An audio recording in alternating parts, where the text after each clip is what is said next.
नमस्कार, आप देख रहे हैं RNI न्यूज़ का ये बेहद ख़ास शो इतिहास की बात। इतिहास की बात में आज का इतिहास यानी 20 मार्च का इतिहास। आज के इतिहास में आपका स्वागत है। मैं गुफरान खान। आज के इतिहास में हम आपको ले चलेंगे 20 मार्च के सफ़र पर। 20 मार्च की तारीख देश दुनिया के इतिहास में काफ़ी अहम रही। 20 मार्च के दिन कई महान लोगों ने इस दुनिया को हमेशा के लिए अलविदा कह दिया, तो कई महान शख्सियत ने जन्म भी लिया। चलिए 20 मार्च के सफ़र पर। इतिहास से अच्छा कोई दूसरा शिक्षक नहीं होता। इतिहास सिर्फ अपनी घटनाओं को ही समेटे नहीं होता, बल्कि इन घटनाओं से हम बहुत कुछ सीखते हैं। हर गुजरता दिन इतिहास में कुछ नई घटनाओं को जोड़कर चला जाता है। ऐसे ही तारीख थी 20 मार्च की। 20 मार्च 1977 में प्रधानमंत्री इंदिरा गांधी को लोकसभा चुनाव में हार का सामना करना पड़ा था। 18 जनवरी 1977 इंदिरा गांधी ने आकाशवाणी से 1.5 साल पुराना आपातकाल खत्म करने और दोबारा चुनाव करवाने की घोषणा कर दी। उनके इस ऐलान ने पूरे देश को हैरान कर दिया।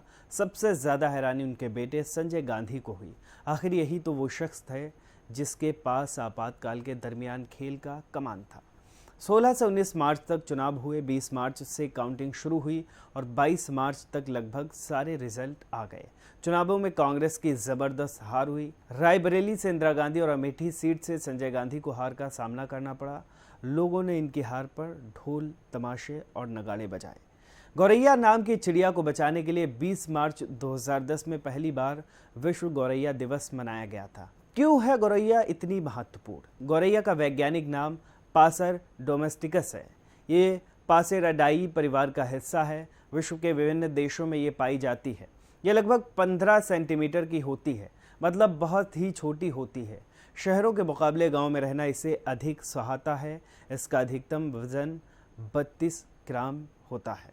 ये कीड़े और अनाज खाकर अपना जीवन यापन करती है। ब्रिटेन की रॉयल सोसाइटी ऑफ बर्ड्स द्वारा विश्व के विभिन्न देशों में किए गए अनुसंधान के आधार पर भारत और कई देशों में गौरैया को रेड लिस्ट कर दिया गया है, जिसका अर्थ है कि यह पक्षी अब पूर्ण रूप से विलुप्त की कगार पर है।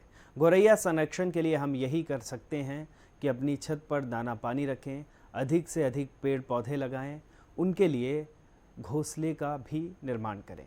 United Dutch east India company की 20 मार्च 1602 में स्थापना हुई थी। 20 मार्च को जन्मे व्यक्तियों का इतिहास। 20 मार्च को कई ऐसे व्यक्ति जन्मे जिन्होंने दुनिया में आकर बड़ा नाम किया और बड़ा काम किया।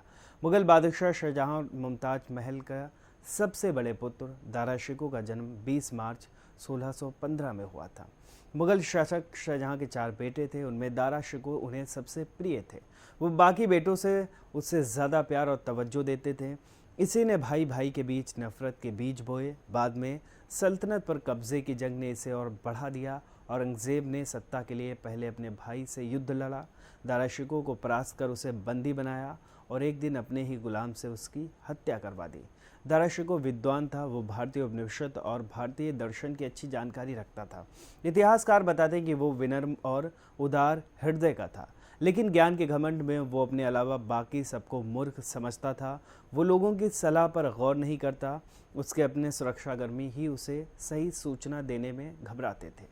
भारतीय गायक अलका याग्निक का 20 मार्च 1966 में जन्म हुआ था। 20 मार्च को किन किन व्यक्तियों का निधन हुआ था? 20 मार्च को कई महान लोगों ने इस दुनिया को हमेशा के लिए अलविदा कह दिया था। महान गणितज्ञ, भौतिक वैज्ञानिक, ज्योतिर्विद एवं दार्शनिक आइजैक न्यूटन का निधन 20 मार्च 1727 को हुआ था। आइजैक न्यूटन को एक गणितज्ञ, भौतिक विज्ञानी होने के साथ अभी तक के सबसे प्रभावशाली वैज्ञानिक में से एक माना जाता है। वैज्ञानिक योगदान में 1685 में लिखी उनकी पुस्तक दी प्रिंसिपिया मैथमेटिका है। 2005 में हुए रॉयल सोसाइटी के एक सर्वेक्षण में वैज्ञानिकों ने आइंस्टीन की अपेक्षा न्यूटन को अधिक प्रभावशाली वैज्ञानिक बताया। एक किस्सा उनके बारे में मशहूर है। एक दिन न्यूटन पेड़ के नीचे बैठे हुए थे, तभी एक सेब पेड़ से उनके ऊपर गिरा और वो उसके बारे में सोचने लगे, ये नीचे ही क्यों गिरा, ये ऊपर भी जा सकता था। बस यहीं से उनके वैज्ञानिक खोज और गुरुत्वाकर्षण सोच का जन्म हुआ।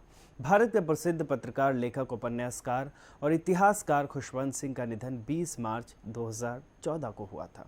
साहित्य के क्षेत्र में जब कभी भी बेबाक और बिंदास शख्सियत का जिक्र होता है तो वहाँ खुशवंत सिंह का नाम ज़रूर लिया जाता है। जीवन भर अपनी शर्तों पर चलने वाले खुशवंत सिंह ने कभी भी अपने उसूलों से समझौता नहीं किया। वो खुद को धार्मिक नहीं बल्कि सांस्कृतिक सिख मानते थे। यही वजह है कि वो एक तरफ से खालिस्तान के पैरोकारों की सख्त आलोचना करते थे, तो दूसरी तरफ स्वर्ण मंदिर पर सेना की कार्रवाई का विरोध भी करते हैं। 1974 में राष्ट्रपति ने खुशवंत सिंह को पद्म भूषण के अलंकरण से सम्मानित किया, लेकिन अमृतसर के स्वर्ण मंदिर में केंद्र सरकार की आज्ञा से सेना की कार्रवाई के विरोध में उन्होंने 1984 में उसे लौटा दिया। आज की खास पेशकश में बस इतना ही। अगर आज का इतिहास यानी 20 मार्च का इतिहास आपको पसंद आया हो तो हमें कमेंट करके ज़रूर बताएं। अगले एपिसोड में हम क्या इतिहास से संबंधित जानकारी जोड़ सकते हैं, ये भी हमें कमेंट करके ज़रूर बताएं। हमारे वीडियो को लाइक करें, शेयर करें, चैनल को सब्सक्राइब करें। इसके साथ ही देखते रहें RNI न्यूज़। हमारे चैनल को लाइक करें, सब्सक्राइब करें, बेल आइकन को ज़रूर दबाएं और वीडियो को ज़्यादा से ज़्यादा शेयर करें। देश दुनिया की तमाम खबरों को नए अंदाज में देखने के लिए बने रहें हमारे साथ और देखते रहें RNI न्यूज़।